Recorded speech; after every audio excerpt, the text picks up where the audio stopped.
కేంద్ర మంత్రి బండి సంజయ్ పై కేటీఆర్ సంచలన వ్యాఖ్యలు చేశారు. కేంద్ర మంత్రిగా ఉన్నప్పటికీ బండి సంజయ్కు ఇంటెలిజెన్స్ ఎలా పనిచేస్తుందో తెలియదన్నారు. బండి ఆరోపణలు హద్దు దాటాయన్నారు. బండి థర్డ్ గ్రేడ్ ఆరోపణలు చేశారంటూ కేటీఆర్ వ్యాఖ్యానించారు. దమ్ముంటే ఫోన్ ట్యాపింగ్ ఆరోపణలు సంజయ్ నిరూపించాలంటూ కేటీఆర్ సవాల్ చేశారు. లేదంటే 48 గంటల్లో క్షమాపణ చెప్పాలంటూ కేటీఆర్ డిమాండ్ చేశారు. లీగల్ నోటీసులు పంపిస్తా అంటూ కేటీఆర్ హెచ్చరించారు. మంత్రిగా పనిచేయడం అంటే ఢిల్లీ బాసుల చెప్పులు మోసినంత ఈజీ కాదంటూ కేటీఆర్ వ్యాఖ్యానించారు. దీనికి సంబంధించి కేటీఆర్ ఒక ట్వీట్ చేశారు. మీరు ఆర్టీవీ స్క్రీన్ మీద ఎక్స్క్లూజివ్గా ట్వీట్ను కూడా చూస్తున్నారు. దానికంటే ముందు బండి సంజయ్ ఈ ఫోన్ ట్యాపింగ్ కేసుకు సంబంధించి సిట్ ముందు విచారణకు హాజరైన తర్వాత చాలా కీలకమైనటువంటి వ్యాఖ్యలు చేశారు. ముఖ్యంగా మరోవైపు రేవంత్ రెడ్డి గవర్నమెంట్ని కూడా ఆయన కార్నర్ చేసే ప్రయత్నం చేశారు. కేటీఆర్ రేవంత్ రెడ్డి కుమ్మక్కయ్యారని, కాంగ్రెస్ గవర్నమెంట్తో కుమ్మక్కయ్యారని, అందుకే వాళ్ళకి క్లీన్ చిట్ ఇచ్చే ప్రయత్నం కాంగ్రెస్ చేస్తుందంటూ ఆయన విమర్శించారు. అలాగే తన ఫోన్లు, చివరికి మహిళల ఫోన్లు, దంపతుల ఫోన్లు అన్నీ కూడా విన్నారు, అన్నీ ట్యాప్ చేశారు అంటూ కూడా బండి సంజయ్ చేసినటువంటి వ్యాఖ్యలు ఇప్పుడు సంచలనంగా మారాయి. రోజు రోజుకి ఈ ఫోన్ ట్యాపింగ్ వ్యవహారం ఎక్కడా కూడా సద్దు మనగట్లేదు. కేటీఆర్ ఎంత ప్రయత్నించినా సరే, మరోవైపు బీఆర్ఎస్ ఎన్ని ప్రయత్నాలు చేసినా మాకు సంబంధం లేదని చెప్పే ప్రయత్నం కేసీఆర్ కానీ కేటీఆర్ కానీ చేసే ప్రయత్నం చేసినా సరే, దీనికి సంబంధించి వరుసగా మనం ఆరోపణలు చూస్తూనే ఉన్నాం. ఈ నేపథ్యంలో బండి సంజయ్ అసలు ఏమన్నారు ఒకసారి ఆయన మాటల్లో విందాం. ముందుగా ఇంతకంటే ఘోరం ఇంకో అసలు విషయం ఏంటంటే, ఇంకా ఆశ్చర్యకరమైన విషయం ఏంటంటే, టీఎస్పీఎస్సీ పేపర్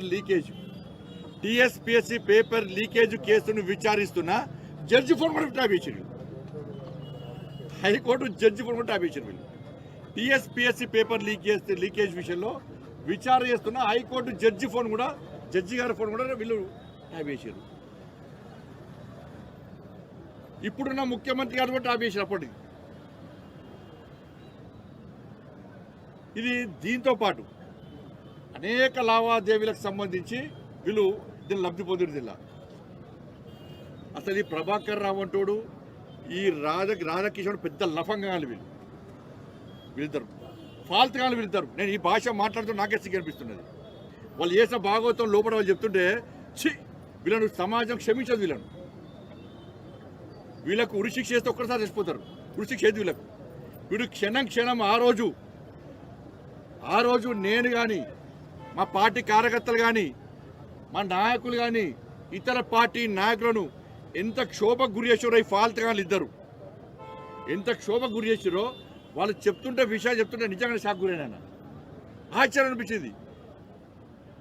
గింత నీచులా వీళ్ళు, గింత ఫాల్తుగాళ్ళ వీళ్ళని వేసింది రేవంత్ గారి ప్రభుత్వం రాగానే కథం ఒకడు అమెరికా వీకిండు, ఇంకో నరేష్ చేయడానికి గిన్ని సంవత్సరాలు పట్టింది.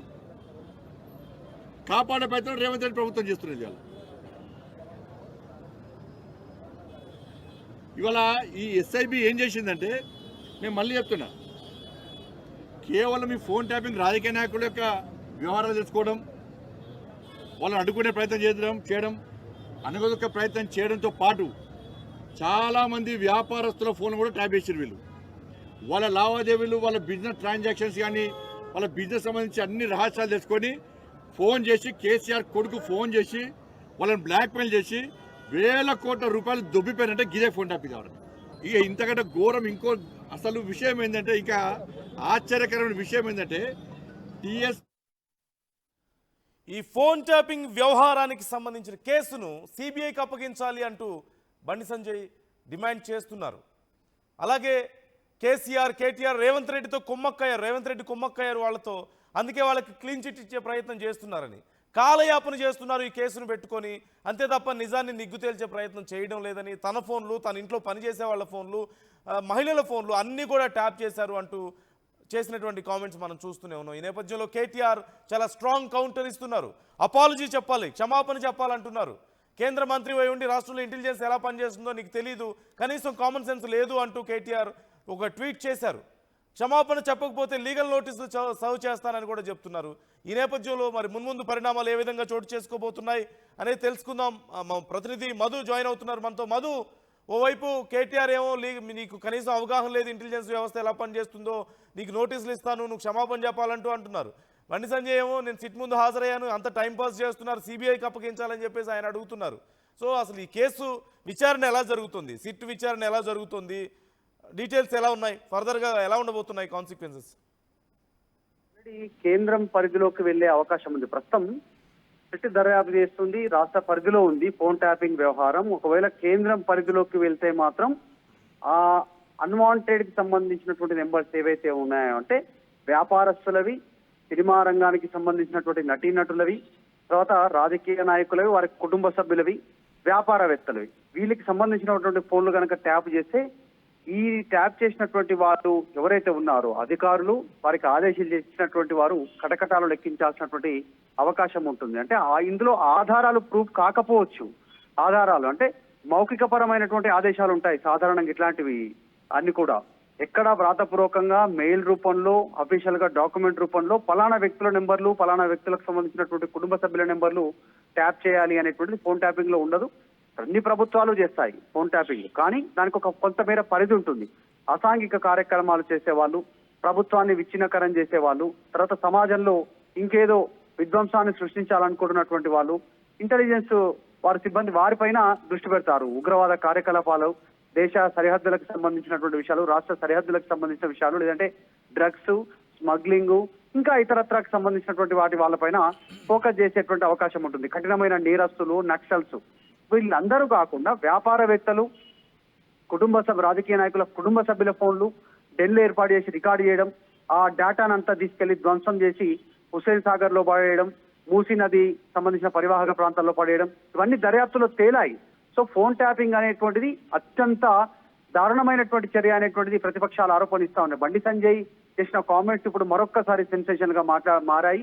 బండి సంజయ్ కామెంట్స్ ని కేటీఆర్ ఖండించే ప్రయత్నం చేశారు, కానీ ఫోన్ ట్యాపింగ్ చేసినటువంటి వ్యవహారంలో అధికారులంతా ఇప్పటికే వారి దర్యాప్తులో భాగంగా వాళ్ళు ఒప్పుకున్నారు. వారు డిజిటల్ డాక్యుమెంట్స్, డిజిటల్ ఎవిడెన్స్ ఎక్కడ ధ్వంసం చేశారు, ఎవరు చెప్తే ఎంతమంది ఫోన్లు ట్యాప్ చేశారు, ఇప్పటికే మనం చూసాం. సిట్ విచారణలో ప్రతి ఒక్కరు హాజరవుతున్నారు, మీ ఫోన్లు ట్యాప్ అయ్యాయి మీ ఈ రోజుల నుంచి అని వాళ్ళ నుంచి వివరణ తీసుకుంటున్నటువంటి సిచ్యువేషన్. ఒక బిగ్ షాట్స్ ఒక్కలే కాదు, వారికి సంబంధించినటువంటి అనుచరుల గణానికి సంబంధించినటువంటి వాళ్ళ ఫోన్లు కూడా ట్యాప్ అయినటువంటి ఇన్సిడెంట్ కనపడింది. కాబట్టి దీన్ని చాలా సీరియస్ గా తీసుకోవాలి. కేంద్రం సిబిఐకి అప్పగిస్తే దీన్ని పెద్ద ఎత్తున చర్య తీసుకునేటువంటి అవకాశం ఉంటుంది. దాంట్లో భాగంగా బండి సంజయ్ కేంద్ర మంత్రి మాట్లాడినట్టుగా కనిపిస్తా ఉంది. నిజంగా కేంద్రం ఇన్వాల్వ్ అయితే చాలా పెద్ద అంశంగా మారే పరిస్థితి ఉంటుంది. కేంద్రం అనుమతి లేకుండా ఫోన్లు ట్యాప్ చేయడానికి లేదు. త్వరలో కొత్త రూల్ కూడా తీసుకొచ్చే ప్రయత్నం చేస్తా ఉంది కేంద్ర ప్రభుత్వం. ప్రస్తుతానికి ఇది త్వరలో కేంద్రం దీనిపైన దృష్టి పెట్టనుంది, ఫోన్ ట్యాపింగ్ పైన అనేటువంటి చర్చ అవుతుంది. సో ఈ రోజు బండి సంజయ్ హాజరు కావడం, ఆయన వివరణ తీసుకోవడం, ఆయన వివరణ ఇచ్చినటువంటి తర్వాత ఆయన చెప్పినటువంటి మాటలు హాట్ టాపిక్ గా మారే, దాన్ని కేటీఆర్ ఖండిస్తూ చెప్పడంతో చర్చ అయితే కొనసాగుతా ఉంది. Right, thank you Madhu. ఒకసారి బండి సంజయ్ కామెంట్స్ ఇప్పటికే మనం చూసాం స్క్రీన్ మీద, మీకు ఆర్టీవీ ఎక్స్క్లూజివ్గా కేటీఆర్ చేసినటువంటి ట్వీట్ను కూడా చూపిస్తుంది. నేను ఒకసారి చదివి వినిపించే ప్రయత్నం చేస్తాను. అసలు కేటీఆర్ ఏం ట్వీట్ చేశారు, ఏం రెస్పాండ్ అయ్యారు అనేది. Despite being MOs of the home, కేంద్ర మంత్రి ఉండి Bandi Sanjay neither has understanding of how intelligence works nor has any basic common sense. Intelligence ఎలా పనిచేస్తుందో నాలెడ్జ్ లేదు కేంద్ర మంత్రి అయి ఉండి, అలాగే బేసిక్ కామన్ సెన్స్ కూడా లేదు అంటూ ఆయన చెప్తున్నారు. His reckless statements have crossed a line. To insinuate such a cheap allegations and make third-rated statements has to be new law, even for him. Bandi Sanjay, in his desperation for political relevance, resorted to what he does best, cheap drama on the streets. I dare him to prove, if there is even an iota of truth to that so-called phone tapping allegations, I'll be serving formal legal notice, and if you don't retract to what your statements and issues public apology within next 48 hours, I will drag you to the court of law. అంటూ లాస్ట్లో ఒక point కూడా స్పెసిఫిక్గా mention చేశారు. If only working as a responsible minister was as easy as a carrying the chappal of Delhi bosses అంటూ ఆయన చేసినటువంటి comments చాలా ఘాటుగా వ్యాఖ్యానించారు. ఢిల్లీ పెద్దల బూట్లు మోస్తున్నారు అంటూ ఆయన వ్యాఖ్యానించారు. లీగల్ నోటీస్ సర్వ్ చేస్తానన్నారు, అలాగే చాలా చీప్గా మాట్లాడుతున్నారు, బి గ్రేడ్ మాటలు మాట్లాడుతున్నారు, మరింత క్రింది స్థాయికి దిగజారిపోయారు బండి సంజయ్ అంటూ కేటీఆర్ చేసినటువంటి ట్వీట్ మనం చూస్తున్నాం, మీకు స్క్రీన్ మీద క్లియర్గా కనిపిస్తుంది. మరోవైపు బండి సంజయ్ చేసినటువంటి కామెంట్స్ కూడా చూసాం. బండి సంజయ్ ఈ ఫోన్ ట్యాపింగ్ వ్యవహారాన్ని సిబిఐకి అప్పగించాలి అంటున్నారు. చాలా రోజుల నుంచి బీజేపీ ఇదే కోరుతోంది. ఫోన్ ట్యాపింగ్ వ్యవహారం రాష్ట్ర ప్రభుత్వం తేల్చదు, రాష్ట్ర ప్రభుత్వం కేవలం కాలయాపన చేస్తోంది. గతంలో కేసీఆర్ ఎలాగైతే ఈ ఓటుకు నోటు కేసును డ్రాగ్ చేస్తూ వచ్చి చివరికి తమ రాజకీయాల కోసం వాడుకున్నారో, ఇప్పుడు కాంగ్రెస్, ఇప్పుడు రేవంత్ కూడా అదే చేస్తున్నారు. అంతే తప్ప దీంట్లో ఏ విషయం తేలదు, దీన్ని సిబిఐకి అప్పగించాలి ఫోన్ ట్యాపింగ్ వ్యవహారాన్ని అంటూ బండి సంజయ్ కానీ బీజేపీ నాయకులు కానీ కోరుతున్నారు.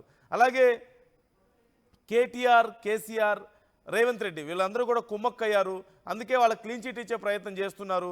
కాంగ్రెస్ ప్రభుత్వం ఈ ఫోన్ ట్యాపింగ్ వ్యవహారాన్ని తేల్చదు, ఇంకా కేసీఆర్ని, కేటీఆర్ని తప్పిస్తుంది అంటూ బీజేపీ నాయకులు మాట్లాడుతున్నారు. బండి సంజయ్ మాట్లాడుతున్నారు. ఈ ఫోన్ ట్యాపింగ్ వ్యవహారం మీద మొదటి నుంచి తాను స్పందిస్తున్నానని, తాను అతిపెద్ద బాధితుడినని, వాళ్ళ కుటుంబంలో ఉన్నటువంటి మహిళల ఫోన్లు కూడా ట్యాప్ చేశారు అంటూ బండి సంజయ్ మాట్లాడినటువంటి తీరు మనం చూసాం. అందరి చివరికి వాళ్ళ సొంత పార్టీలో హరీష్ రావు ఫోన్ ట్యాప్ అయింది అంటున్నారు. సొంత పార్టీలో ఉన్నటువంటి నాయకుల ఫోన్లు, మహిళల ఫోన్లు అందరివి ట్యాప్ చేసి విన్నారు. ఇద్దరు దంపతుల సంభాషణ కూడా విన్నారు అంటూ ఇలా మాట్లాడినటువంటి సందర్భాన్ని మనం చూసాం. ఈ నేపథ్యంలో ఇప్పుడు ఇంకా ఫోన్ ట్యాపింగ్ వ్యవహారం మీద మరోవైపు కేసీఆర్ గతంలో మాట్లాడారు. ఇంటెలిజెన్స్లో భాగంగా మేము కొన్ని ఫోన్లు ట్యాప్ చేస్తాం, అంతే తప్ప మాకేం సంబంధం, అసలు కేసీఆర్ సీఎంకేం సంబంధం ఉంటుంది, మా నాయకులకేం సంబంధం ఉంటుంది, అది ఇంటెలిజెన్స్ చూసుకునే పని కదా అని చెప్పి కేసీఆర్ మాట్లాడారు. కేటీఆర్ అదే మాట మాట్లాడుతున్నారు. కానీ మరోవైపు ఇటు బీజేపీ కానీ లేదంటే కాంగ్రెస్ నాయకులు చాలామంది మాట్లాడుతున్న మాట, ఇంటెలిజెన్స్ చేసుకునే పని ఇంటెలిజెన్స్ చేసుకొనివ్వకుండా మీరు ఇన్వాల్వ్ అయ్యారు, ఇంత పెద్ద ఎత్తున అందరి ఫోన్లు ట్యాప్ చేశారు, అందరి ఫోన్లు విన్నారు, మీరు చేసింది అతిపెద్ద ద్రోహం, అతిపెద్ద క్రిమినల్ చర్య, దీని మీద చర్యలు తీసుకోవాల్సిందే ఖచ్చితంగా అంటూ కామెంట్ చేస్తున్నటువంటి తీరు మనం చూస్తూనే ఉన్నాం. కాంగ్రెస్ కానీ బీజేపీ కానీ దీనికి సంబంధించి కామెంట్స్ చేస్తూనే ఉన్నారు. గతంలో రఘునందన్ చేసినటువంటి కామెంట్స్ కూడా మనం చూసాం. వరుసగా సిట్ ఎదుట విచారణకు హాజరవుతున్నారు. ఈ నేపథ్యంలో మరోసారి సిబిఐకి ఇవ్వాలి అంటూ మాట్లాడే నేపథ్యంలో ఇప్పుడు కేటీఆర్ చేసినటువంటి వ్యాఖ్యలు మనం చూసాం. మరి మళ్ళీ బండి సంజయ్ ఏం మాట్లాడబోతున్నారు, అలాగే సిట్ దీనికి సంబంధించి ఎప్పటిలోపు క్లారిటీ ఇవ్వబోతుంది అనేది కూడా చాలా కీలకంగా మారింది. సో ఫర్దర్గా పరిణామాలు ఏం జరగబోతున్నాయి అనేది చాలా ఇంట్రెస్టింగ్గా మారింది. కానీ జరుగుతున్నటువంటి మాటల యుద్ధం, విమర్శలు, ప్రతి విమర్శల మీద మీ అభిప్రాయం ఏంటి? మీరు కూడా కామెంట్ చేయండి, మాతో మీ అభిప్రాయాలను పంచుకోండి.